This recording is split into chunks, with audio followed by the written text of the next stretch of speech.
News at Noon starts right now. New this noon, we have an update to a story that we've been following. Bexar County has now closed down the public online portal to its criminal case management system. This comes after complaints that some cases were missing information or had mistakes, resulting in longer jail time than necessary. Odyssey Case Manager was rolled out on May 30th, replacing the old system that hadn't been updated in over 50 years. The new software is meant to allow all departments involved in a criminal case to access a case file and update and input information as it develops. But attorneys, judges, and law enforcement agencies found that as the new system came online, there were issues with many cases. The sheriff's office told KSAT that the computer change is responsible for recent delays in bookings and releasing inmates. We talked to several inmates who spent extra days in jail after posting their bonds.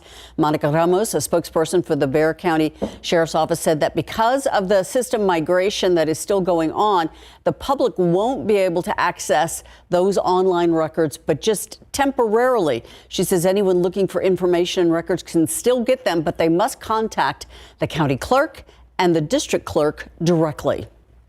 Pretty sure you have felt it by now. The sweltering Texas heat is here, and we'll be dealing with it for the next few months. Today, CPS Energy assured us, as it always does, that it is ready to meet the increase in demand this summer. But it also said that CPS Energy customers do play a big role in that plan. We want to reiterate the importance of conservation for our customers. When we get in those moments during the summer, and it happens every summer, where supply and demand get tight, our customers are the answer to how we manage through those periods. And usually it may be an hour or two late in the evening when things might get tight. You might see ERCOT start to put out calls for conservation. Our San Antonio customers show up every single summer.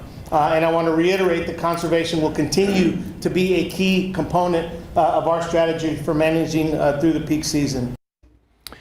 And if severe weather hits and causes outages, CPS says it has plans for that as well, with a process that prioritizes outages so that power is restored to the largest number of customers as soon as possible. And while many of us are used to the summer heat, it is worth reminding you how to avoid things like heat exhaustion. It can kill you. First, stay hydrated. Drink plenty of water, and not just when you're thirsty. Don't wait until you're thirsty.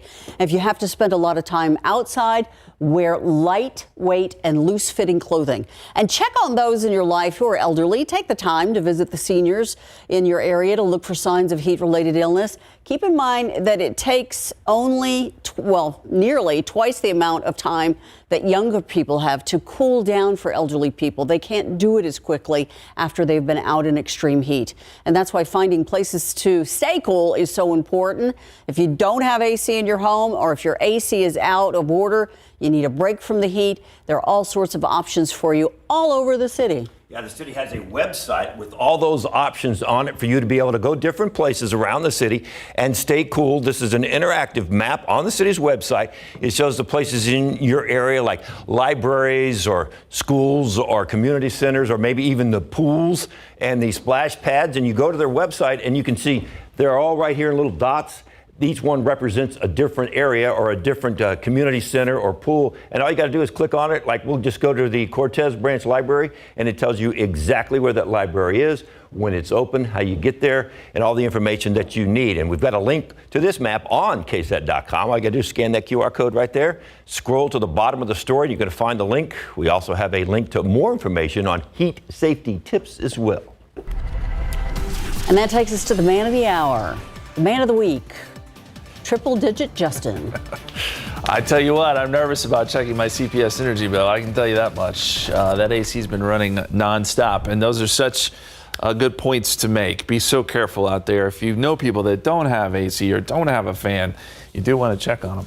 Thankfully, this morning, it felt better than it has the previous mornings. We had slightly lower humidity. That allowed us to get down to 73 this morning, which that's a nice start. We can certainly deal with that, but we have rebounded back up to 90 now with southerly winds at 8 miles per hour. And we have perfectly clear skies. You're not going to find a cloud out there, and that will allow temperatures to really crank up this afternoon.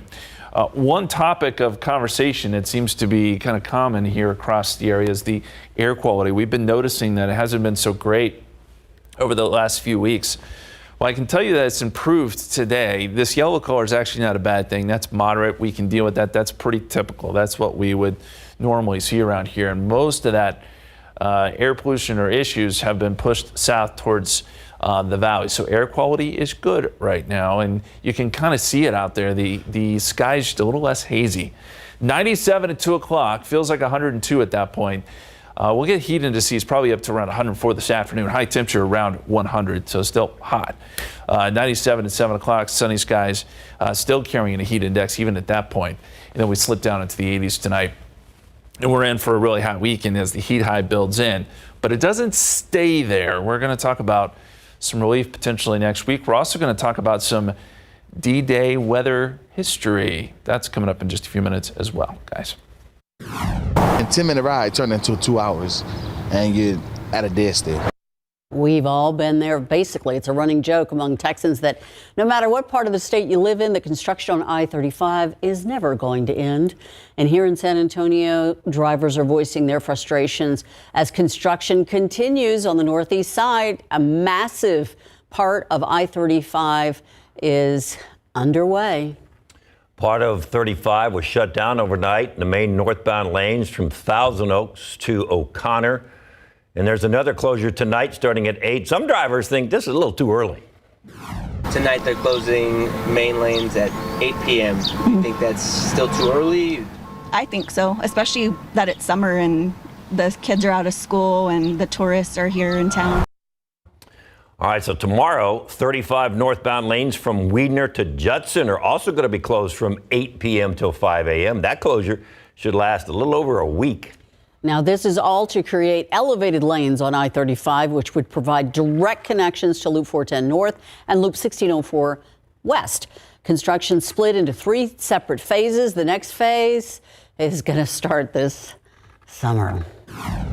HEB Chairman Charles Butt gifting $20 million to 20 food banks across the state of Texas, and that includes the San Antonio Food Bank. The U.S. Department of Agriculture ranks Texas as the second most food insecure state in the nation. According to Feeding Texas, 4 million people experience food insecurity, with 20% being children. While kids in the community are excited that they've got a summer break on their hands, for some parents, there's some added stress since a lot of families do rely on their school lunches throughout the year. Going without those meals outside of school can seem daunting. You know, remember yesterday we were live at the San Antonio Food Bank showing you how it's meeting people's needs this summer, but they're not the only ones on the mission. Districts like Northside ISD have plans as well. This summer, we will be participating in the Seamless Summer Option program, and we will have 36 of our sites providing breakfast and lunch at no cost to all children under 18 and those individuals 18 and older that have a documented medical disabilities. Some pretty incredible numbers. The district says it provided about 500,000 meals last year. It hopes to increase that number this year. A child does not have to be a part of NISD, though, to get a free meal with this program. To learn more about it, go to NISD.net. They have a full list of sites that offer those meals. And Northeast ISD launching its summer meals program with a summer feast and resource fair. It's happening on June 13th from 10:30 in the morning until 12:30 in the afternoon at Ed White Middle School. Children 18 and younger can eat a free lunch that day. There will also be a resource fair so district families can get some information and resources for the summer and for the upcoming school year. These are not the only school districts that are providing summer meals. We've got a list on KSAT.com with a link to more information on each of the programs. And if you want to learn more about the food bank's programs, including its Summer Meals for Kids initiative, scan this code on your screen right now. We have links on our website where you can get more information. Hey, our San Antonio Brahmas getting ready for a rematch. This time there is no tomorrow. We'll explain coming up.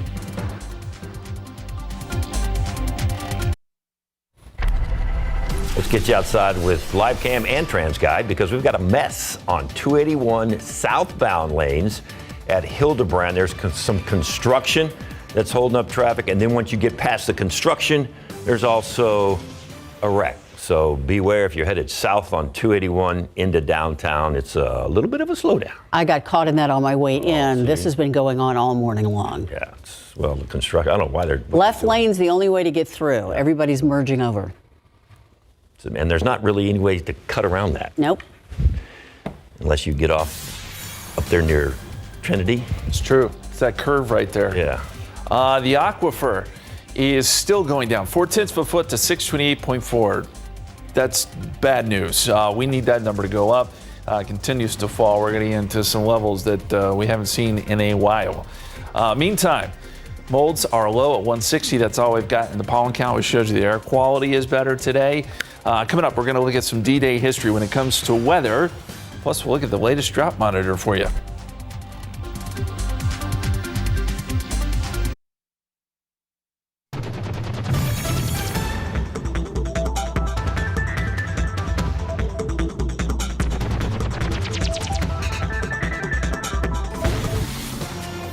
We're going downtown for the question of the, it's hot, we're tired. Don't be asking us any Yeah, but we questions. got all the way to Thursday. That's true. Okay. Yeah. All right, make it easy. Come on, give me an easy one. Okay. All right. Okay. Very easy. This should be easy. All right. It's hot outside. You want to cool down. You get some ice cream, right? So let's weigh in. Which is your favorite ice cream flavor out of the ones listed there? Vanilla, chocolate, strawberry, and here's the argument. We were saying Neapolitan's not a flavor. It's Because basically it's three saying flavors. it's basically saying all of the above. Yes, Yeah, that is all. D is all of the above. Okay, So, well, then which- we'll just go with Neapolitan then. Okay.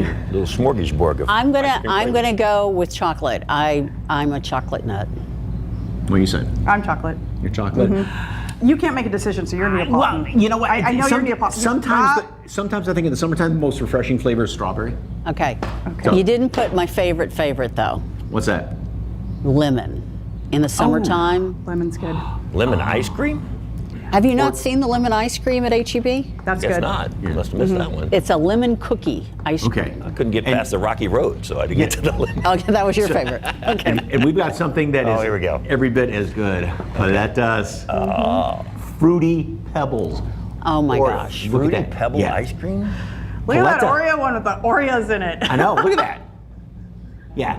That is something else. This will cool you down. All sorts of goodies. We're going to tell you where you can find these. He's covering you up, Mike. That's okay.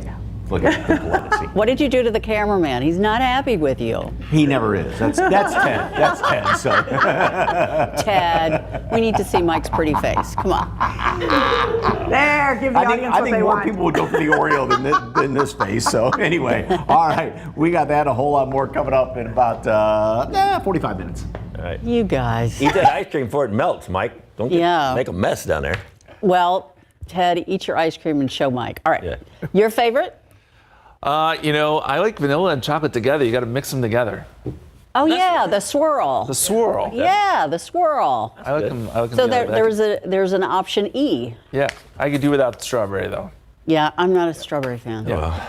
All right, more for me. Try the lemon, though. I didn't. I will. missed That actually does sound kind of It's good. very good for summer. In the summer. Well, guys, today is June 6th, of course, notably D-Day, and we have a bit of a trivia question for you on this day where we remember that important event. What weather factor was most important during the Allied invasion of Normandy? Was it A, the moon phase, B, low high tide, C, calm winds, or D, all of the above? Ooh. I'm going to say. Go ahead. I was going to say B, but all of the above does sound like optimum. What I remember from history class is weather played an important role in the invasion. If I'm not mistaken, they had to delay it because of weather, or there was some kind of adjustment because of weather. Now, which one of those had the most effect on it? I'm going to go with all the above. You guys are absolutely correct. It is D, all the above. And David, you're spot on, man. So Dwight D. Eisenhower originally wanted to do the invasion on June 5th, but canceled after consulting with the meteorologist because they needed all of those things to come into concert. They needed low tide. They needed the moon to be out. They needed clear skies.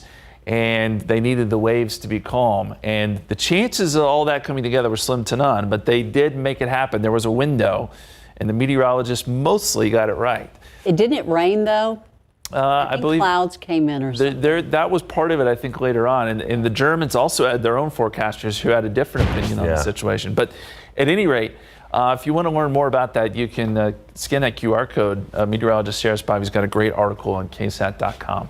He said that shows how important meteorologists were even back before back then. The invasion of Normandy. It's true. It played a big role, and radars were just coming into use. So, it's that was a pivotal moment in meteorology, actually. Yeah. As we look at the visible satellite right now, we've got clouds still holding on in places like Uvalde and down towards Eagle Pass and Del Rio.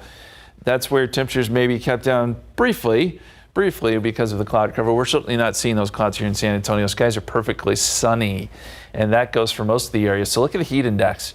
102 is what it feels like at the airport. Actually, the hot spot on the map, us in New Braunfels, tying for the highest heat index at the moment. Out in Uvalde, where the clouds are holding on, heat index is only 91. I say only, but better than what we're dealing with here in town.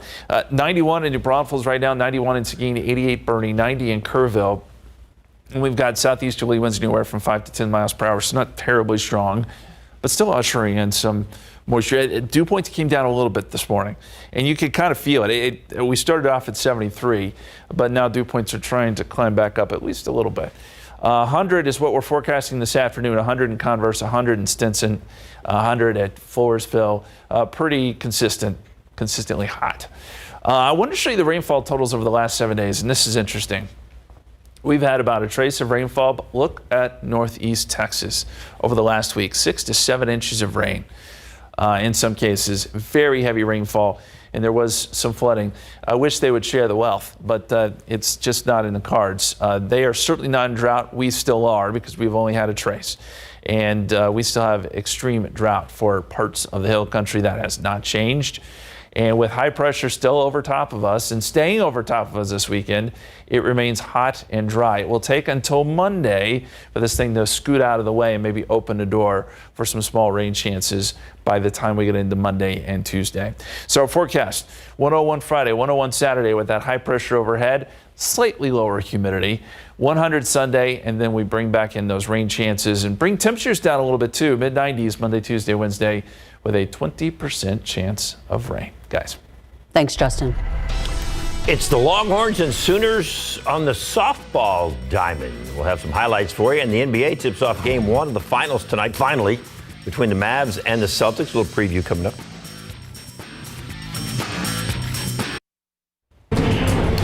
They may be moving to the SEC, but the rivalry will be the same, maybe better. Texas-Oklahoma opened up the Women's College World Series Finals yesterday. It's number one versus number two. Top one, the Sooners strike first. Terry Jennings, that's deep and out of the park. Two-run shot. It's 2-0 Sooners.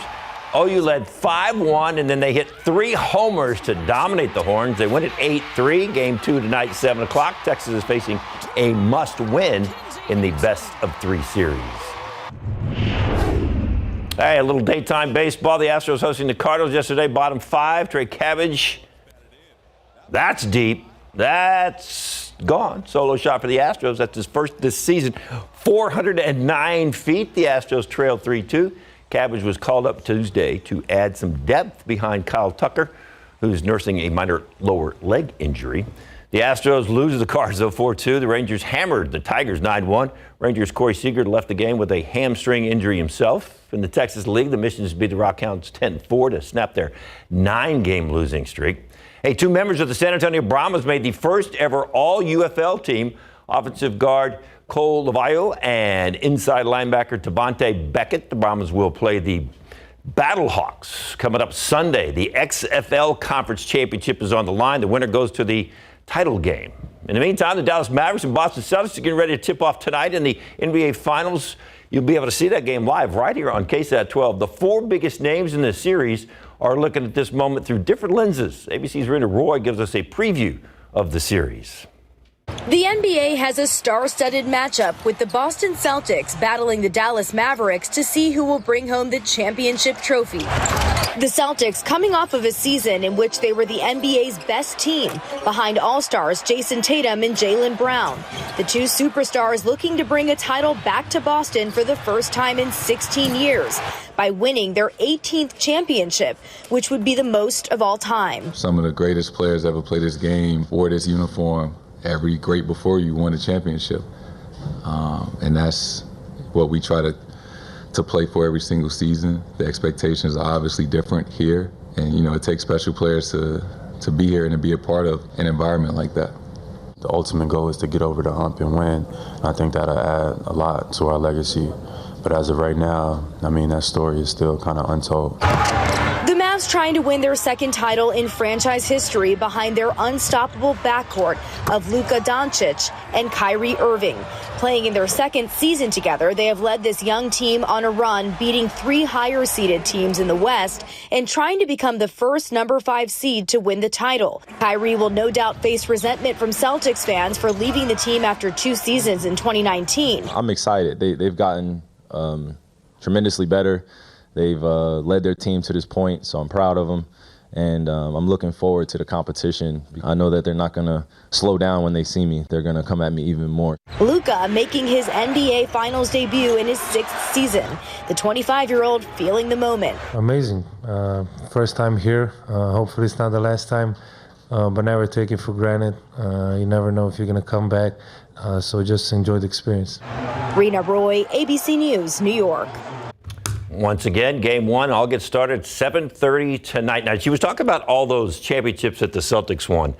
You would have loved, this was right up your alley, where they played in the old Boston Garden. I remember that. They had the parquet floor, no air conditioning. It was really warm. So you would have loved going in there to see a game. I want to say that I did, because I was up in New England in the 80s.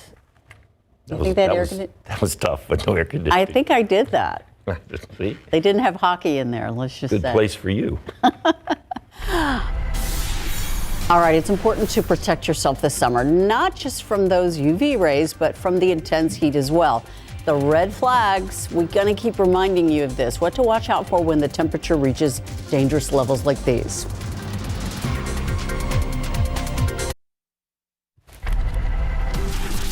Outside with Lacam, we're getting into some dangerous territory again. The next couple of days are going to be tough, but at least not so humid, right? It's just a little less humid, and the difference that makes, guys, is compare 2 days ago where we had a heat index of 117. Our heat index is going to be more 104 to 105. Hot is hot, but at least it's just a little bit better.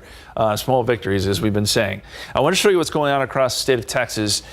We've got some clouds that are still holding on out to the west. We showed you those earlier. Some places like Eagle Pass, Del Rio, still seeing some morning clouds, although they're quickly starting to break up and go away. We've got sunny skies here in San Antonio, and look at this little feature here. That's that little front, that outflow boundary that came through yesterday. It's still traveling off into the Gulf of Mexico, hoping to create a few storms. And behind it, dew points, again, are slightly lower. This is still humid air, but it's just a little bit better. 71, the dew point.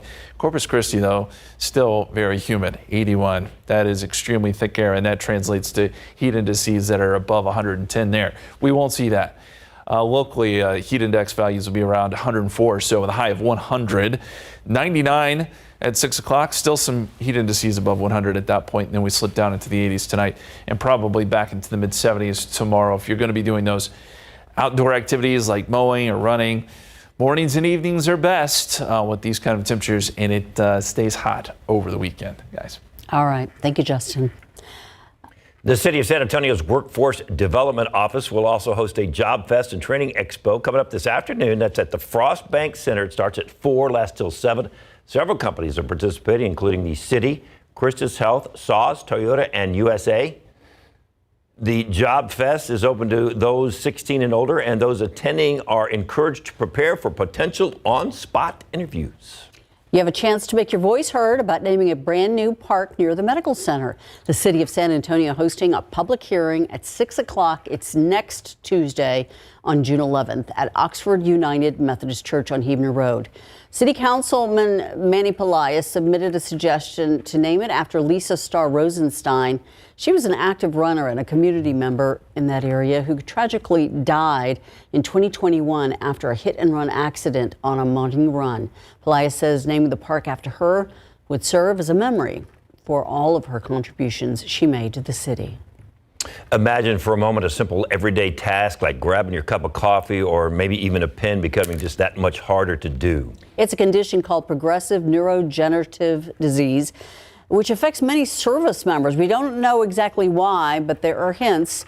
A study of 300,000 service members who were exposed to Agent Orange showed they were twice as likely to suffer from this disease, which attacks the brain and the spinal cord nerves. Patty Santos shows us how the veteran hospital in our community is working to find solutions to unanswered questions about ALS.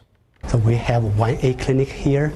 Usually we have our ALS clinic on every Monday afternoons and every Thursday afternoons. Neurologist Quinching Tang is a part of a team of specialists at the VA South Texas healthcare system that cares for those diagnosed with amyotrophic lateral sclerosis, or ALS, formerly known as Lou Gehrig's disease. In a very simple way, ALS is a disease of muscle weakness. The clinic treats about 40 to 50 patients. Every 3 months, they have a routine visit with specialists that treat them. Specialize in ALS and neuromuscular medicine. Dr. Ting is one of those they see.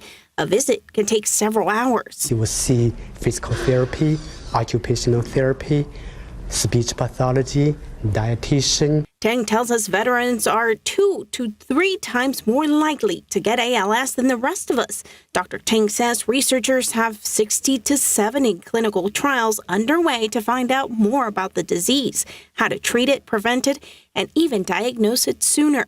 We don't have a marker or we don't have a test we can confirm the diagnosis. So biomarker study is another area we are doing in the community. And spent 24 years as a chaplain. Retired Army veteran Norman Jones was diagnosed with ALS 6 years ago. He noticed changes during his routine workouts.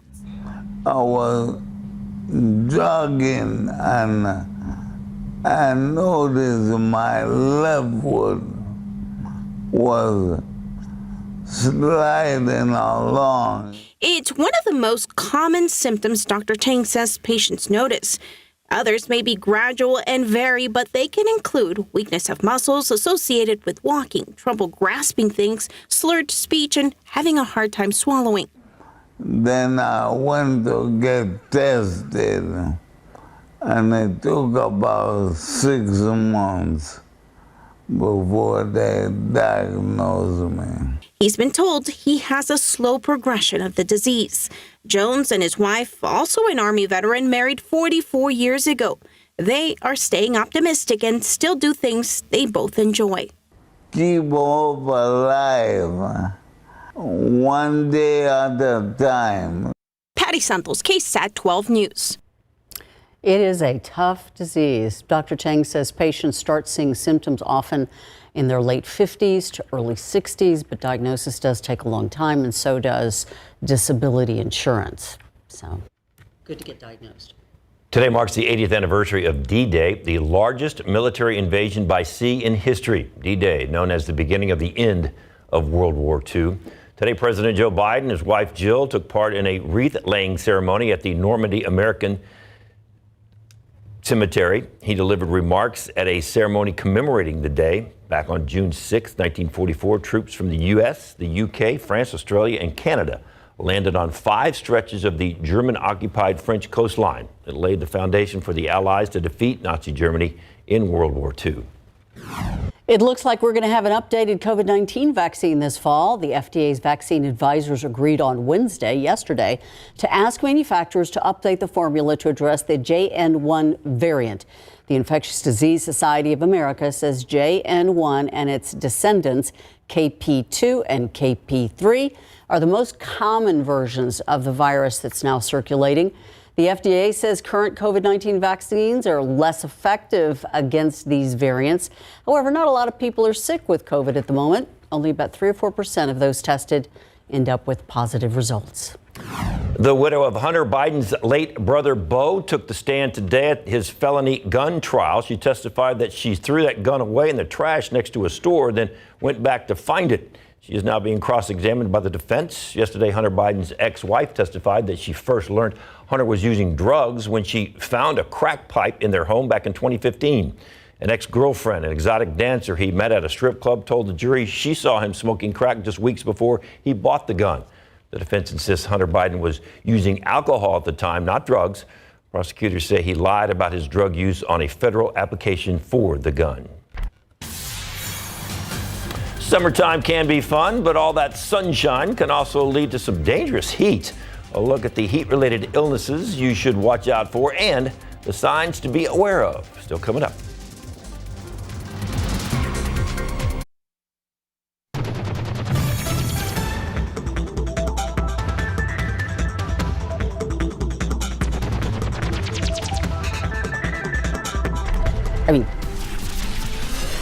Take a look outside with live cam. Hold on to your hats, your sunscreen. You're going to need them. For the next 4 months. Well, we hit a record yesterday. So get the big bottle of sunscreen is what you're saying. You're right. Get this 90 so far today, 73 was the low this morning. That's not so bad. That's actually pretty close to average, but we've obviously warmed up quite a bit. We'll be well above average. We've been above average every day this month. The record is 104 set back in 2022, just a couple years ago. I don't think we quite get there, but we are expecting to be up around 100 today, and we could go even a little hotter tomorrow. Hey, you heading down to the beach this weekend? We've got to look at that forecast for you coming up.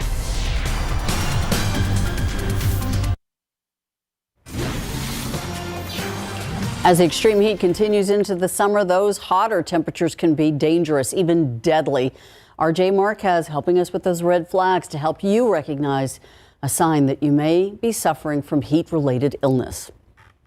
As temperatures rise, so can the number of emergency room visits, especially for heat-related illnesses. Heat can affect pretty much any body system, unfortunately, if it's left unchecked. Between May and September last year, CDC data shows the number of ER visits for heat-related illnesses substantially increased across several U.S. regions when compared to the same months of the 5 previous years, especially among men and adults between the ages of 18 and 64. These illnesses can be dangerous, even deadly, which is why it's important to know the signs, says emergency medicine doctor Kevin Watkins with Cleveland Clinic. The most patients that we see that deal with severe heat illness, like I said, primarily heat stroke, are usually more elderly patients with underlying health conditions, or sometimes even young children that aren't put in a safe environment. One of the most dangerous heat-related illnesses is heat exhaustion. Signs include heavy sweating, cold, pale, and clammy skin, fast or weak pulse, nausea, vomiting, muscle cramps, fatigue or weakness, dizziness, headache, and fainting. Get medical help right away if the symptoms last longer than an hour or get worse, or if you're throwing up. The most serious condition in high temperatures is heat stroke, which is a medical emergency. Red flags are a high body temperature of 103 degrees or higher, hot, red, dry, or damp skin, fast or strong pulse, headache, dizziness, nausea, confusion, and losing consciousness. The CDC says that these symptoms should prompt an immediate call to 911. RJ Marquez, KSAT 12 News. Now, keep in mind there are some other less serious heat-related illnesses that you should keep an eye out for. They include heat rash. That's when you get red clusters of small blisters on your skin. That can be treated at home. There's also heat cramps. You might get those if you're working out when it's hot. And one of the signs of that is very heavy sweating. And another thing to be aware of are muscle spasms or muscle pain. A doctor may be necessary if those cramps last longer than an hour, or if you get cramps and spasms and you're on a low sodium diet or have other problems, you definitely need to see a doctor. And again, do not wait to be thirsty to drink. Just drink water. Great advice right there. And as you've said many times, if you're going to get outside and do some kind of exercise or some kind of work, the best time to do it is early in the morning, or maybe even late in the evening, because we know it's the hottest time of the day is at 4 o'clock. So that's not, good time to go out. But we also want to remember, I'm on the soapbox again. Okay. Check your neighbors. If you have some elderly people living down the street, check on them, please. And do not leave a child in the car. Don't do it. Don't even do it. That's a big one. That's a big one. And it happens so very quick, even with temperatures the way they are right now, 93. We know it's going to get hotter this afternoon, up near 100. Hey, maybe you're going down to the beach this weekend. Port A, Rockport, Corpus Christi. I'll warn you, it'll be hot and humid, but that's to be expected. 92 Saturday, 93 Sunday. No chance for rain. Seas will be 2 to 4 feet. Water temperatures are 82 to 85. That's pretty good beach weather. as long as the sunscreen is lathered on, you'll be good to go. It should be good down there. Maybe you're going too, but let's get you the latest river forecast here. And most of the rivers, as you might imagine, are moving slow. Guadalupe is in slow range, so we've kind of got it color coded here. That brown color represents slow, so about 72 cubic feet per second. Comal moving pretty slow. They're both moving, so you're fine to tube. It just may take you a little longer than you're used to. And the Frio, still technically moving. It's very slow though at 5 cubic feet per second, with the drought really starting to kick in there, especially across the western half of the viewing area. So still you can tube. There's still water there. Just as I said, will take you a little bit longer. And temperatures have been so very hot to start the month of June. We've been above average each and every day. We had a record on Tuesday, and we'll be above average again today. And through the foreseeable future, we'll be above average. So we're just going to have to kind of get used to this kind of summer-like heat. It's starting to set in here, especially with high pressure over top of us. And it actually builds in a little bit more perhaps tomorrow and Saturday. So that's when we have forecasted our highest temperatures. Then it does start to shift a little bit back towards the west early next week. Sometimes that can open the door to little disturbances that rotate around the high. We'll see. I think there's a chance for a couple storms as we get into Monday and Tuesday. I do think we'll see some slightly cooler temperatures too, so we'll keep our fingers crossed for that. Meantime, outside it is 90, southerly winds at 8. Most places are in the 90s, with the exception being Bernie, 88 there right now with southerly winds at 9 miles per hour. Here's the current heat index. You remember I showed you earlier that the heat index was 80 plus in Corpus Christi? That's the result. Feels like 118 there. Of course, that's an improvement for them too. They had heat index values around 120 plus a couple days ago. It's been really brutal down in the valley and still pretty rough again today with heat indices topping 110 down there. So our forecast, 97 at 2 o'clock. Heat index here will be around 102. We'll top out near 100. Heat index anywhere from 103 to 104 during that peak heating. Then look for temperatures to slip back down into the 90s. The low 90s by 8 o'clock and then eventually 80s by tonight. And the extended forecast will go 101 tomorrow, 101 Saturday, and then start to bring those temperatures down just a hair as we get into next week with that 20% chance of rain. It's not a guarantee that we'll get rain, but at least there's a little hope there. And overnight lows will stay in the mid 70s. We'll be right back.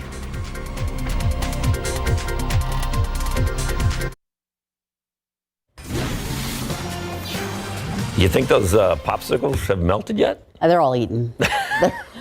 They're long gone. Yeah. Look for yourself. Look right here. Hey, there's more. Oh, there's more. Yes. Okay. Look at that. And there's more than this. Oh, yes. Joey Rodriguez, owner of Palateria of San Antonio, is here along with Ariel. Hi. All right. There's a lot of flavors here. How many total do you have? Total, I've made about 96 flavors. What's favorite? Oreo. Oreo. That one right there. It's got 2 Oreo cookies in it. Hey, you can't go wrong with that. All right, we are going to test some of these. Taste test them. I've already tasted one of them, Yes. 2 of them. Yeah. So. Okay, speaking of paletas and ice cream, we want you to weigh in. Which classic ice cream flavor is the best from the choices that you see on your screen? Chocolate is in the lead. Yep, chocolate in the lead, vanilla, strawberry, and of course all of the above there, Neapolitan. Yeah, So scan that Neapolitans. QR code and weigh in. All right, speaking of favorites, dear old dad, Ted is of course taking that, and our good friend Sebastian at May is here. You want to get something for Father's Day, why not get him the best, right? I have it all here. Yep, the most awarded single malt in the planet, starting with the Glenfiddich 12 years old or the Glenfiddich 14 years old. If you really want to get on his good side. That's it. We have the Glenfiddich 21 years old finished in rum cask. Wait till you see what we make out of that. And Jen is going to take us to a very special bakery, sourdough, and all different kinds of sourdoughs and the breads and everything, And which the is whole delicious. process of it all, okay? Interesting. And if you want to cool down this summer, guess what? This fire truck party can come to you. Fire truck adventures for the kids. We're going to tell you how and all the kinds of fun you can have. Foam parties for your birthday party, things like that. So much fun. Little kids in a fire truck like that, I mean, there's nothing better than that. Ted has got his Oreo paletta. We have a whole lot more coming up. Is that number 2 for you, Ted?